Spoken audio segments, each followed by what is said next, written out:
Hey everybody, Sandra here, Plant Rich Sandra. Thank y'all for joining me today. Today I would like to talk about the 6-week plan, the Nutritarian 6-week plan. A lot of us follow this as our Bible. It can be a bit confusing in the beginning to figure out exactly what's involved in the 6-week plan. So I created a little cheat sheet a couple weeks ago, and I shared it in my Eat to Live support group, the little group that meets in my hometown in Webster, with a few people that braved the weather on Monday night and came. And anybody that wants a copy, it's just my own interpretation of the 6-week plan, but if you would like a copy of it, you can email me at sanka61@yahoo.com. Sanka, like the old decaf brand of coffee, SANKA 61@yahoo.com, and just say the 6-week plan or the Nutritarian plan. I'll be happy to email this document to you. Like I said, it's just a Word document. It's just my interpretation. There are no pictures on it. It's just my boring type, but you're more than welcome to have a copy of it.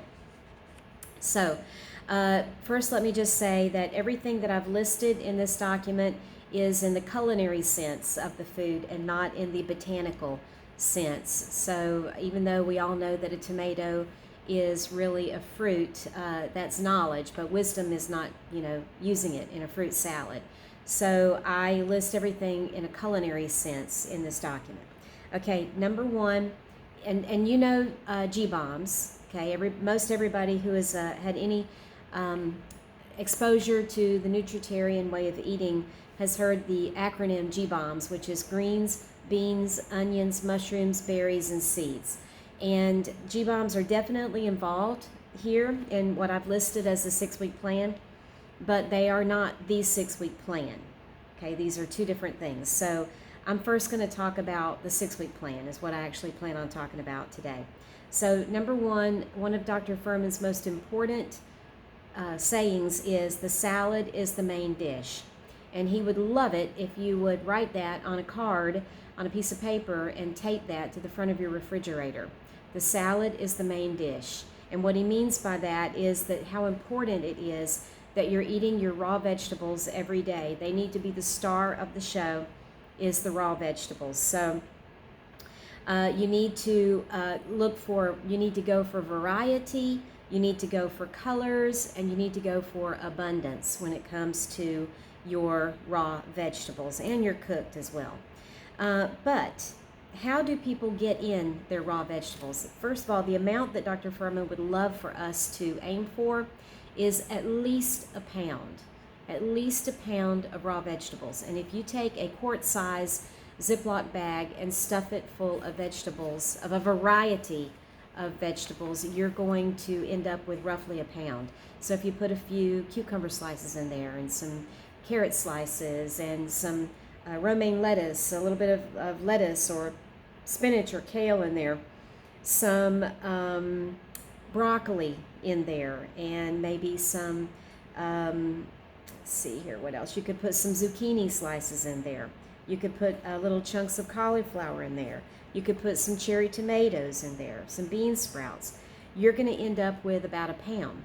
And more than that would be great as well, would be even better, especially if you have a separate bag with just your leafies, and then you have that bag with, with all of the bigger things like that.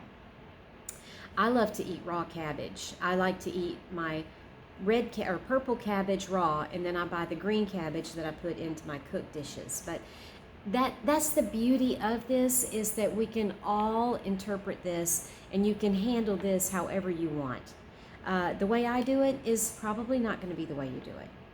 But as long as I'm getting my pound of raws in every day, at least my pound of raws, including my leafies, then I can do it how I want, and you can do it how you want. Okay, so I'm now going to list some green vegetables that you need to consider getting every day. And many of these can be eaten both raw and cooked. Some of these really do need to be eaten cooked. Like I don't know if I've ever eaten asparagus raw before. I think one time somebody tried to give me some raw, but I sent it back and had them steam it in a restaurant. And eggplant, I've never eaten eggplant raw before, so I prefer that to be cooked in some way. Okay, so here are some vegetables. You have, these are in no particular order. Okay, I just was putting these into my document as I thought of them.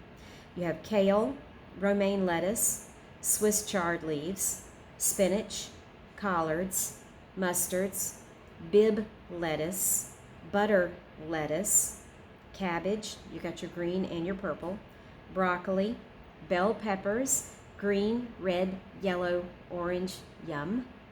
It's like candy to me. The red, yellow, and orange are like candy to me. Watercress is a nice little peppery green leafy. Arugula, very peppery. Boston lettuce. Here's a lettuce, a French lettuce called mâche, M-A-C-H-E, with a little circumflex on top of the A, little rooftop on top of the A. Brussels sprouts, broccoli rabe, that's R-A-B-E, broccolini, turnip greens, kohlrabi greens, horseradish greens, asparagus, okra, radishes, zucchini, also called courgette, yellow squash, eggplant, cauliflower, tomatoes, bean sprouts, onions, garlic, artichokes, celery, leeks, spaghetti squash, cucumbers. Obviously, that's not a complete or exhaustive list. That is just as many as I could come up with and think of while I was working on this document. And like I said, some of those do need to be cooked, but that was just a list of vegetables that I could come up with. The other thing, as we're talking about it, is to aim for a pound of cooked vegetables each day and go for variety. Please try to not add salt. You can use all the other salt-free seasonings, also the basic ones like onion powder, garlic powder, Italian seasoning, the blends like Mrs. Dash, or some of the international blends like I love shichimi togarashi. I love the Indian blends, curries, garam masala. So there are many, last night when I cooked a big pot of stew, I used Cajun, salt-free Cajun blend. You can make a soup.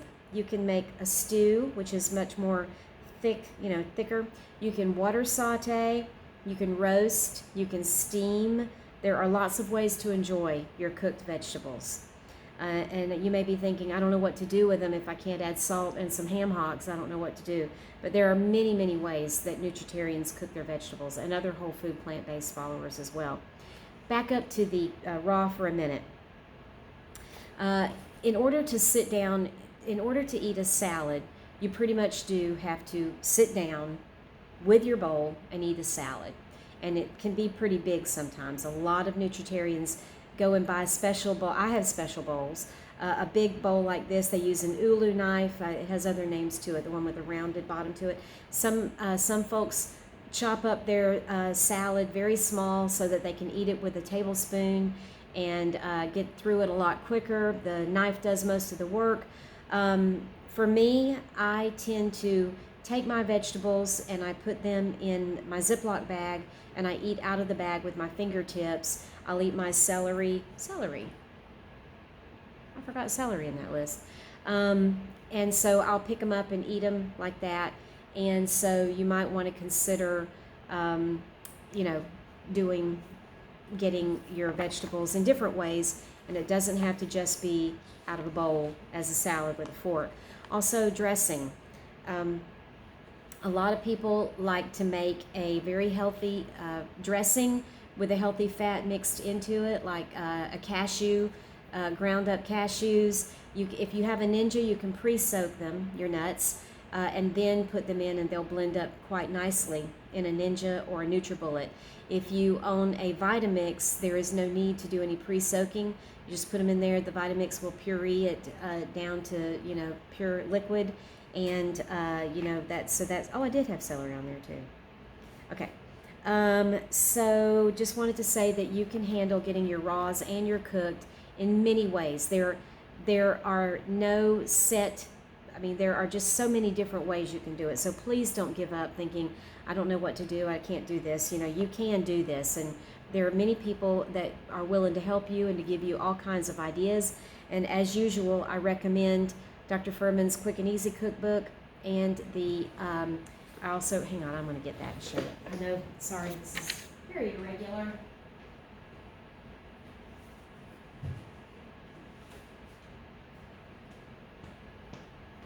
I keep copies here in my classroom because I sometimes like to look at them after school or before school. And I know I'm going to be holding these up and they're going to be backwards to you. But straightupfood.com, I know that's backwards. Straightupfood.com, I recommend. And Dr. Furman's Quick and Easy cookbook. Eat to Live Quick and Easy cookbook. Will give you some fantastic ideas for quick and easy things to cook. They're both just brilliant, brilliant books. Okay, so the third thing is your beans. And you need to aim for a cup a day of beans, salt-free. And you need to go for a variety and not to just eat the same bean every day. Because like with the vegetables, every different kind of vegetable has its own nutritional profile. And if you eat them raw or if you eat them cooked, the nutritional profile is a little bit different. Like tomatoes, when you cook them, you pull more of the lutein out of the tomatoes. And then some of them are better cooked or raw. So it really depends. But same with beans, every bean has its own nutritional profile. So if you are just eating black beans all the time, you're getting certain nutrients from the black beans, but kidney beans have different nutrients, and lentils have different nutrients, and lima beans have different nutrients. So go for variety with your beans and try to get a cup a day. If you go over, I asked Dr. Fern about that one time, how many can we eat? And he said, rather than thinking of it as how many you can eat, think of it as how many can you eat and be satisfied. I'm like, oh, okay. So I've learned that for me, for most of the time, a cup a day will satisfy me. Right now I've been stressed and I have been giving in to more beans a day. And I know that they are fat-free, but I have got to get my emotional eating under control. And so one thing that I have been indulging in more is my beans, and I have had more than a cup a day. But for many, many, many months, for a long time, I've lived on a cup a day and been quite satisfied. And I need to get that mojo back of just eating a cup a day and being happy with that. But right now, I'm eating for emotional reasons, and it's just a valley that I've been dealing with lately. Okay, so like I said, go for variety. And when I first started with the beans, I was buying them all canned, and I realized I can't afford to keep doing this. So then I taught myself how to cook them on the stove.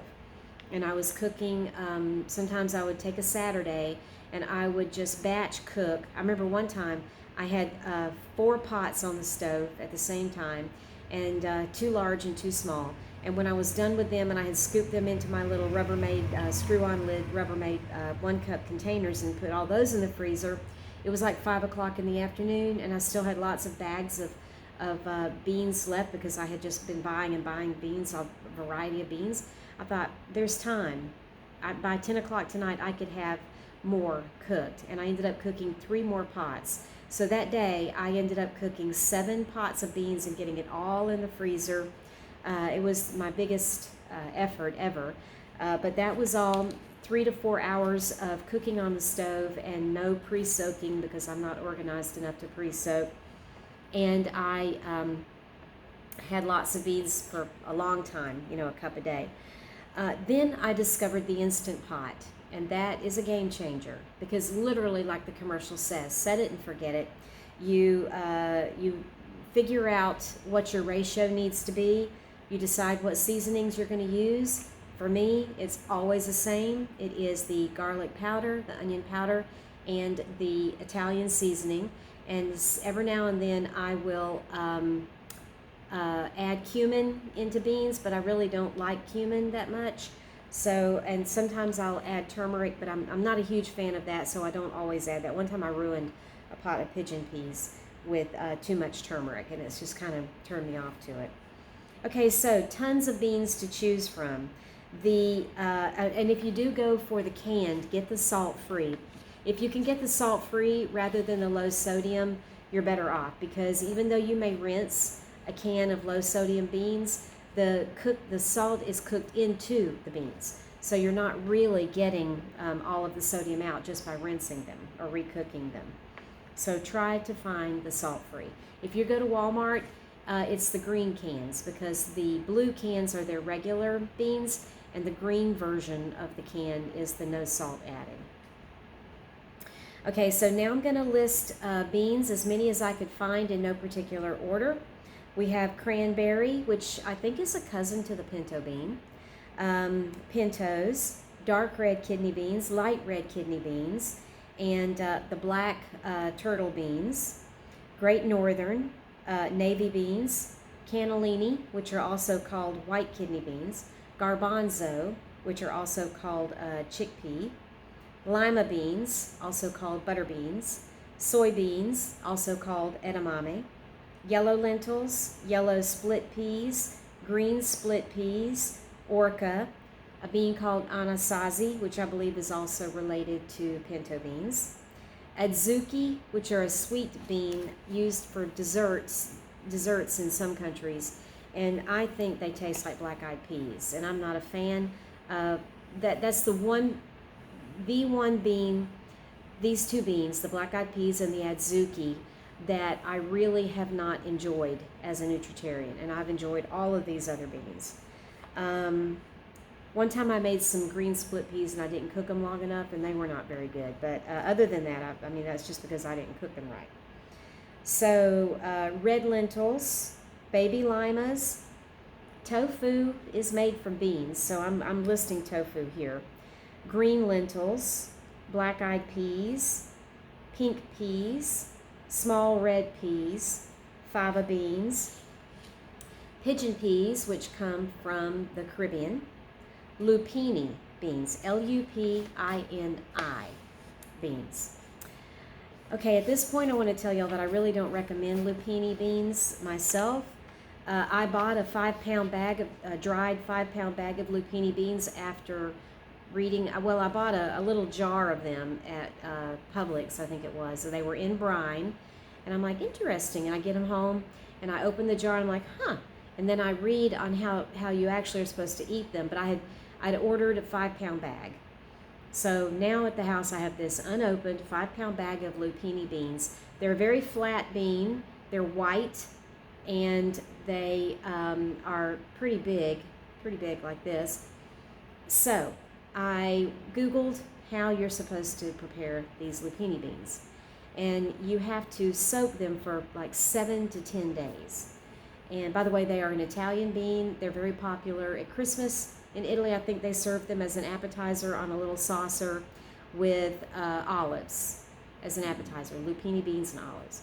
So you have to soak them for 7-10 days, and you have to change the water 3 times a day.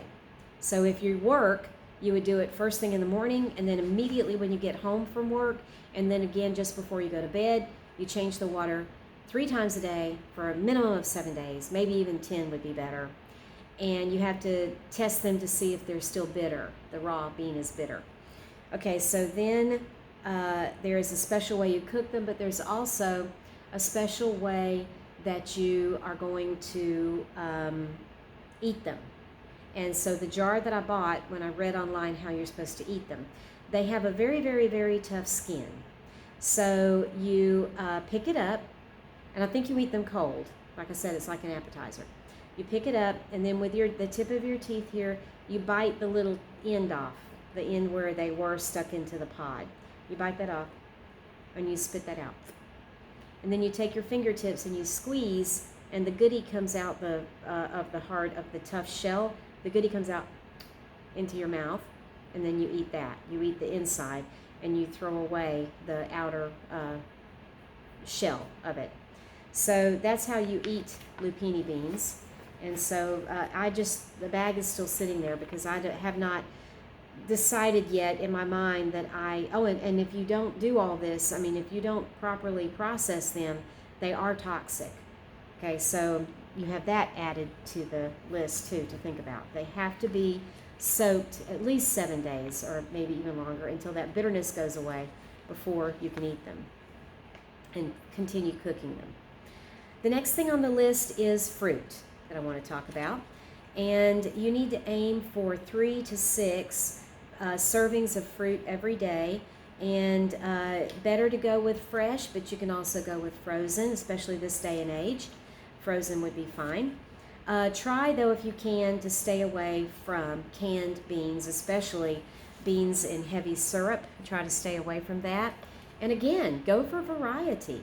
Make sure that at least one serving of your fruit every day is a serving of berries. And that's the B. The second B in G-bombs is berries. Greens, beans, onions, mushrooms, berries, and seeds. And when he says berries, he also means you can include pomegranates in with that. Okay, so one serving a day needs to be berries. Now, I tried recently to figure out what exactly are the berries. That was a really tough afternoon of me trying to do research. But stick with the ones we all know, the blueberries, strawberries, raspberries, blackberries, acai berries, and there are others here too, that you can go for. But you know those, and most of us can get those very easily. You also have cranberries, and you have goji berries. And cranberries and goji berries are usually purchased dried, and you need to be very careful when you read the label, read the ingredient list, to see how they dried the cranberries. It's very hard to find purely dried cranberries that do not have some sort of oil or added sugar to them. There are things that we as Nutritarians do with cranberries that would be compliant with our way of thinking. I personally have not done any of those yet, but it's on my list to do that, to make some cranberry dishes like for Thanksgiving or Christmas that would be compliant, maybe using dates to do that.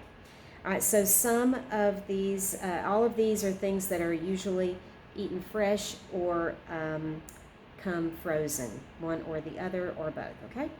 All right, so I just mentioned blueberries, strawberries, raspberries, blackberries, acai berries, cranberries, watch for the additives, currants, boysenberries, apples, oranges, tangerines, lemons, limes, pears, plums, apricots. Watch for dried apricots. Watch the package to see that they have not added things to that for the dried. Peaches, same with prunes. Okay, nectarines, grapefruit, pineapple, mangoes, papaya, melons, cantaloupe, figs, grapes, gooseberries, watermelon, bananas, quince, mayhaws. If you've ever been to southeastern United States, especially across I-10, then maybe you've seen the roadside stands with the mayhaw jelly. I think they look like little apples. A fruit that grows on a tree from, I shouldn't say a tree for sure. It could be they grow on bushes. But M-A-Y-H-A-W, mayhaws. You can get mayhaw honey and mayhaw jelly, which we don't do, but that was the first time I ever heard of them, was from a mayhaw jelly. Cherries, guavas, rambutans, longans, lychees, kumquats, mulberries, elderberries, kiwi, loganberries, muscadines. I love those grapes, muscadines. We called them scuppernongs and scuplins in southern Alabama when we would go to my dad's family's towns in Dothan and Ozark, Alabama. It would always be there in August, and it would be the season for scuppernongs, scuplins, which is muscadine grapes. They have a very thick outer part to them, the skin, and a neat little flavor, and they have seeds in them. Okay, custard apple, durian, breadfruit, jackfruit, passion fruit, pomegranate, soursop. Some of these have ugly names, but they're really good fruits. Star fruit, granadilla from South America, dragon fruit, prickly pear fruit, rhubarb, which we treat part of it in sweet dishes, and ground cherries, which I think are from the Northeast or the Midwest. Okay, in addition to the green and the other non-starchy vegetables, don't forget the starchy vegetables. If you're trying to lose weight, limit these to 1 serving a day. Below, I have also below this a list of whole grains, which I'll get into as well, and then you pick. If you're on the 6-week plan and you're trying to lose weight, then pick one or the other serving per day. Okay, if you are trying to lose weight, then you will want to try to choose between okay, butternut squash, acorn squash, cooked corn, white potatoes. But again, y'all know that Dr. Furman really discourages using white potatoes because they are nutrient light and they don't have a lot of nutrients in them. Sweet potatoes, which are encouraged as your starch, pumpkin, yucca, also called cassava, plantains, jicama, parsnips, beets, green peas, snow peas, sugar snap peas, carrots, taro root, yams, water chestnuts. Okay, so I'm going to pause this because I know my phone's about to shut me down, and I will piece them together and continue here, okay?